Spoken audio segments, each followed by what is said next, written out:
Welcome back to my channel sahabat WW. Oke lur, di edisi kali ini kita jumpa lagi di petikan 154 pohon edisi lokal, petikan ke-29. Oke lur, itu penampakannya lur.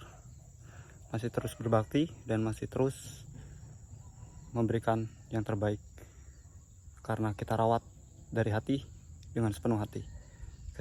Oke sip lur, ikuti terus jejak sahabat WO. Dan buat yang penasaran bisa langsung ikut panen ya, biasa di hari Rabu. Bisa langsung menyaksikan langsung, tepatnya di desa Sungai Buluh, Kecamatan Singilir, Kabupaten Kuantan Singingi, Pekanbaru Riau. Oke lur, sip. Masih terus berbakti lur, luar biasa lur. Ini penampakannya lur, buat yang penasaran ini ya walaupun sudah sedikit cemburu maklum di perawatan sana sini ya lur. Oke, ini lur penampakannya, sip lur. Pertempuran belum usai,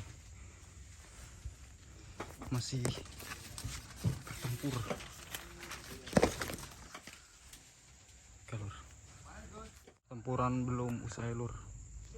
Nih, kita rehat sejenak lur, menikmati hidangan yang ala kadarnya. Nanti kita lanjut lagi bertempur. Luar biasa ini. Oh iya,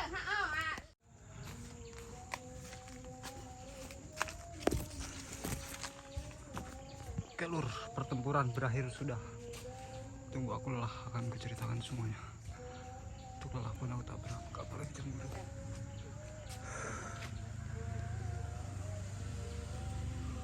Kita akan tahu berapa estimasinya ya lur.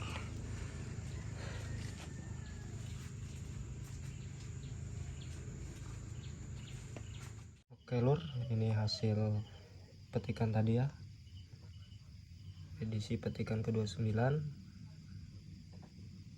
mendapatkan 917 kg.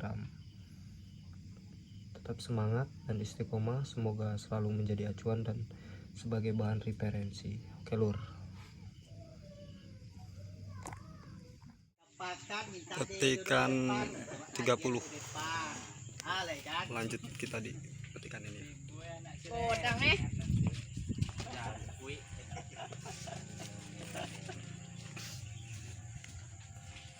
Oke lur, ini hasil petikan ke-30 sebanyak 819 kg. Semoga terus menjadi acuan dan referensi tentang perbandingan perawatan dan perlakuan ya lur, agar selalu stabil dan selalu mengabdi, terus rawat dengan sepenuh hati dan setulus hati. Oke lur, edisi kali ini edisi lanjutan dari petikan semalam ya. Ini lanjut ke biasa estimasi di hari Rabu, petikan edisi lokal, edisi 154 pohon yang masih terus berbakti, yang masih terus memberikan pengabdian kepada saya yang selalu mengurus dengan sepenuh hati dan serta keikhlasan hati.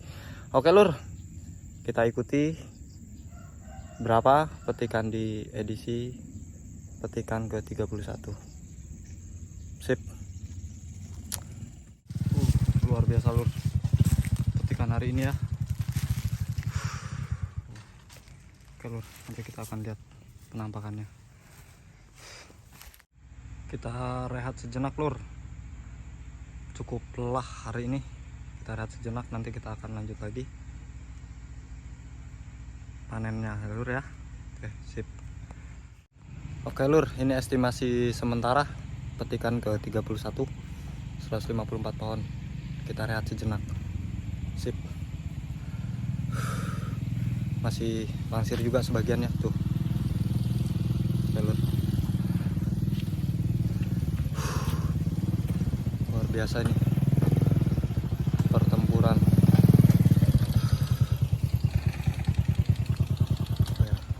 Oke lur, kita rehat sejenak lur, menikmati hidangan yang ala kadarnya. Tadi nggak hidup kok. Semalam aktif dah aku online, aku terlihat apa Facebook dia pekin inbox tak dia online, tapi awak yang inbox tak dibacanya. Dia sibuk online, sibuk apa Biasa tuh. Biasalah. Apa ya tutup nih. Rindu tuh berat. Tempuran berakhir. Oke lur. Itu ada jagung manis mau panen tuh bang dekat rumah awak. Tak tahu awak belum panen dah kita deh. Yang punya warung depan, yang punya orang tuh depan. Oke lur, ini petikan tadi ya, petikan ke-31 itu mendapatkan tonase sebanyak 990 kg. Ya lur. Seberapa besar sikitnya wajib kita syukuri. Tetap semangat dan istiqomah, hijaukan terus mempertiwi. Salam dari Bumi Melayu untuk Nabi. Oke ya lur, kita tadi sudah melihat bagaimana hasil estimasi dari petikan ke-29, petikan ke-30 dan ke-31. Semoga jadi bahan referensi buat kita semua sebagai acuan, sebagai perbandingan ya, bagaimana perawatan budidaya pepaya yang ala kadarnya, tetapi kita tetap bisa menghasilkan produktivitas yang maksimal. Jadi pesan dari sahabat Well, tetap rawat dengan sepenuh hati, setulus hati, dan serta dengan keikhlasan hati. Tetap penuhi nutrisi komposnya di sebulan sekali ya. Lalu lakukan terus pembenahan tanah ya. Pembenahan tanah yaitu dengan cara benahi tanah, perbaikan drainase, pemberian dolomit ataupun kalsium, karena itu kebutuhan wajib ya di sebulan sekali untuk penetralisasi tanah ya, penyeimbang pH. Lalu jangan lupa berikan terus mikroba biostimulannya, baik menggunakan M4 ataupun M21 ataupun Black Boss dari GDM ataupun jenis-jenis mikroba lainnya, terutama yang paling ampuh yaitu mikroba dari Marpupi ya, karena mengandung Trichoderma Harzianum Koningi, itu sangat luar biasa buat melawan virus bakteri yang terjadi dalam tanah yang tidak bisa kita deteksi dengan kasat mata ya. Tuh. Lalu untuk penyepraian insektisida dilakukan seminggu sekali ataupun seminggu 2 kali. Yang penting jangan bersamaan dengan fungisida ya, harus dimix dalam jeda 3 hari sekali ataupun seminggu sekali tergantung selera, baik fungisida dan insektisidanya. Untuk insektisida sahabat W, untuk rutinitas selalu menggunakan lanet dan autan, itu saja ya, kecuali musim hujan ditambahkan dengan perekat. Biasanya saya menggunakan spreader ataupun dengan putih telur ataupun dengan sunlight. Itu pun dosis sunlight hanya bisa digunakan 1 sendok kecil ya, 1 sendok teh. Tidak boleh berlebihan karena berpengaruh pada nanti bunga ya, pertumbuhan bunga. Oke, lalu di fungisidanya saya menggunakan antrakol di 10 ataupun kopset itu ya, ataupun ordok, itu digunakan sama seminggu sekali ataupun 2 kali. Dengan menggunakan perekat itu lebih bagus dengan dosis 3 sendok ya per tangki. Oke lur.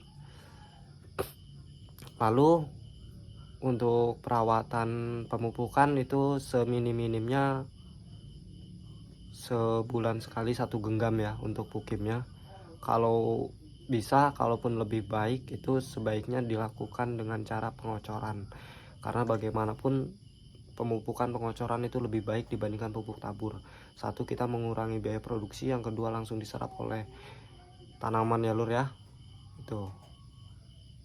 Lalu benahi tanah terus seperti yang sahabat gue tadi ya bilang, lakukan pembenahan tanah di sebulan sekali agar terhindar dari berbagai macam penyakit yang sering terjadi, yang penanggulangannya itu kadang susah ya, karena sebagaimana mestinya ketika kita melakukan sebuah penciptaan suatu lahan yang baik dan benar, artinya melalui SOP, sesuai SOP, itu akan terciptanya tanaman yang sehat.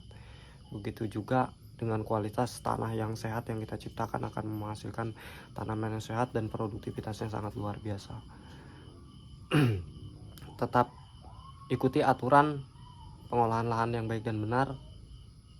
Pemilihan bibit unggul itu pun sangat berpengaruh ya, baik dari pola jarak tanam dan perawatan perlakuan itu sangat berpengaruh juga nanti pada hasilnya. Lalu yang ketiga yaitu perawatan perlakuan yang terjadwal secara berkala ya. Itu juga sangat berpengaruh pada nanti bagaimana budidaya yang kita tanam itu, apakah dia bisa menghasilkan sebuah profit atau tidak. Jadi ketiga aspek ini sangat berpengaruh pada budidaya apa yang kita tanam ya, termasuk di semua komoditi. Itulah kunci sukses keberhasilan dalam budidaya. Pengolahan lahan yang baik dan benar, pemilihan bibit unggul yang bersertifikasi, artinya melalui proses penelitian dari Balitbank. Lalu kita selektif lagi agar menghasilkan kesempurnaan 90% apa yang kita inginkan dari benih tersebut ya. Lalu perawatan berlakukan terjadwal, artinya sedikit pun langkah kita terhenti itu tanaman akan cemburu jalur ya. Lalu yang keempat itu apapun hasilnya nanti, usahakan kita tetap semangat dan istiqomah, terus berjuang tanpa henti. Berani gagal itu lebih baik daripada kita tidak mencoba sama sekali. Oke lur, tetap semangat dan istiqomah, semoga bermanfaat. Salam hijaukan terus Bumi Pertiwi, sahabat well.